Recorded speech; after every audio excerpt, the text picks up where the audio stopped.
ఎవడు పడితే వాడు బయటకు వచ్చి సీట్లు ప్రకటించడం అయితే జరుగుతుంది. జనసేన పార్టీ, టీడీపీ పార్టీకి సంబంధించినటువంటి అభ్యర్థుల లిస్టులు అయితే ప్రకటించేస్తున్నారు. మన రాఖీ ఎలాగో ఎవడ మాట ఎండో చంద్రబాబుని ముంచేదాకా ఈ రాఖీ ప్రయత్నాలు చేస్తూనే ఉంటాడు.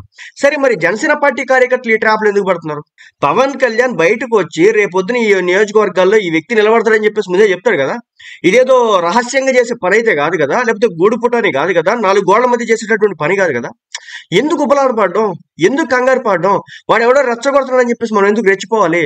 టీడీపీకి ఒక 100 స్థానాలు 150 స్థానాలు ఇచ్చేసి అక్కడ ఆ అభ్యర్థి అంట, ఇక్కడ ఈ అభ్యర్థి అంట, మన రాఖీ కంగారు పడుతున్నాడు. మరి చంద్రబాబు నాయుడు చెప్పాడో లేదో మనకైతే తెలియదు, కానీ మన రాఖీ అయితే కంప్లీట్ గా కంగారు పడుతున్నాడు. కానీ జనసేన పార్టీ కార్యకర్తల సంయమనం పాటించండి. ఇది రహస్యమైన పని కాదు. రేపటి రోజున పవన్ కళ్యాణ్ అనే వ్యక్తి బయటకు వచ్చి ఈ నియోజకవర్గాల్లో ఈ నాయకులు నిలబడతారు అని చెప్పేసి వాళ్ళకి బీఫామ్లు ఇచ్చేది పవన్ కళ్యాణ్ గారే. ఈ విషయాన్ని మీరు ఎందుకు మర్చిపోతున్నారు? వాడెవడో రెచ్చిపోతున్నాడు, మీరు కూడా రెచ్చిపోతున్నట్టు ఎట్ట కుదిరిద్ది? గమనించండి, పవన్ కళ్యాణ్ బయటకు వస్తారు. మరో 10 రోజుల్లో సీట్ల లెక్కలు తేలబోతున్నాయి.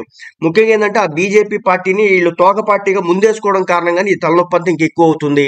వాళ్ళకు కూడా సీట్లు కావాలంటారు. ఇక్కడ ఒక 5% ఓటింగ్ లేకపోయినా సరే మనకి సీట్లు కావాలి, ఓట్లు కావాలి, అది కావాలి, ఇది కావాలని చెప్పేసి వాళ్ళు నానా రకాలు.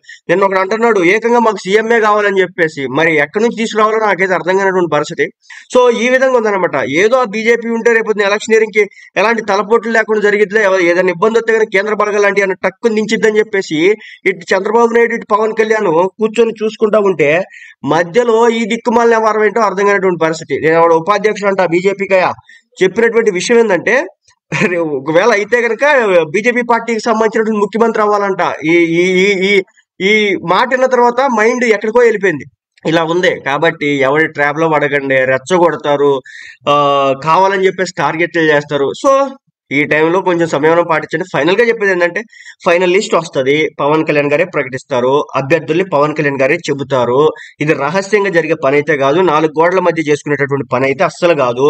ప్రజలకి చెప్పాలా, కార్యకర్తలకి చెప్పాలా, క్యాంపెయిన్లు చెయ్యాలా, ఓట్లు అడగాల, తర్వాత పోలింగ్ బూత్ దాకా ప్రతి ఓటర్ని తీసుకొచ్చే బాధ్యత జనసేన పార్టీ కార్యకర్తపై ఉంటది. కాబట్టి తొందరపడకండి, అన్నిటికీ ఒక రిజల్ట్ అనేది ఉంటది. సో అల్టిమేట్ గా చెప్పేది ఒకటే, పవన్ కళ్యాణ్ గారు బయటకు వచ్చి చెప్పే వరకు ఎవడు ఎన్ని వదంతులు బయటకు వదిలినా సరే మీరు నమ్మాల్సిన పని లేదు.